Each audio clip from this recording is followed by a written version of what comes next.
शादी जे लाइ जॾहिं कंहिं न्याणी खे पढ़ाईंदा आहियूं त उनजी शादी जो डॉक्यूमेंट थियणु तमामु वॾी वक़्त जी ज़रूरत आहे, छो जो दुनिया हाणे बदिलजी रही आहे, दुनिया डिजिटलाइज़ थी रही आहे ऐं हर असांजो जेका हिते पाकिस्तान में रहण वारा जेतिरा बि शहरी आहिनि, ख़ासि करे अक़लियत सां तालुक़ रखण वारा, उन्हनि खे पंहिंजी शादी खे डॉक्यूमेंट करणु खपे ऐं उन्हनि जो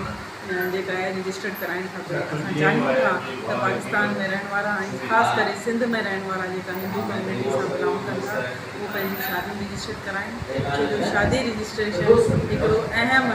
डॉक्यूमेंट आहे ऐं उन्हनि जे लाइ असांखे औरतूं ख़ासि करे उन्हनि खे प्रोटेक्शन असां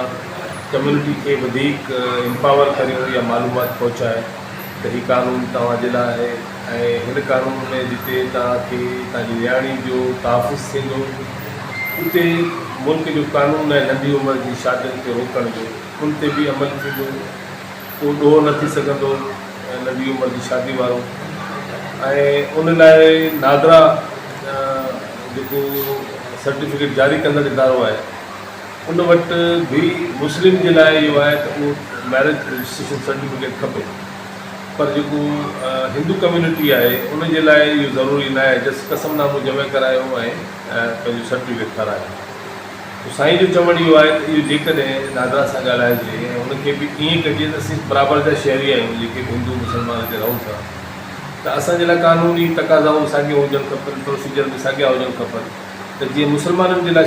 रजिस्ट्रेशन सर्टिफिकेट ज़रूरी आहे शादी जो, शनाख़ती कार्ड ठाराइणु वक़्तु,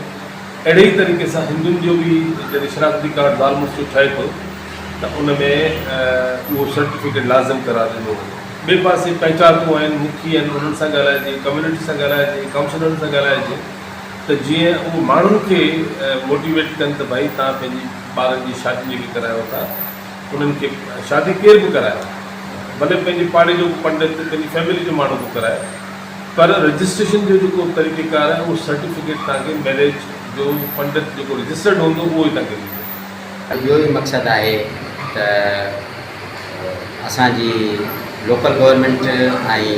हिंदू कम्यूनिटी खे इन ते एतमाद में वठनि, इन में असांखे आगाह कनि ऐं असां सां राब्तो रखनि त जीअं वधि मां वधि हिंदू कम्यूनिटी जेका आहे सा उहे पंहिंजूं शादियूं रजिस्टर कराए सघनि। उन सिलसिले में असांजूं मीटिंगूं थियूं आहिनि हिंदू कम्यूनिटी जे नोटेबल सां ऐं जेके हीउ वफ़द आयो आहे उन जूं मीटिंगूं थियूं आहिनि ऐं इंशा अल्लाह ताला इन में कोशिशि असांजी पूरी आहे।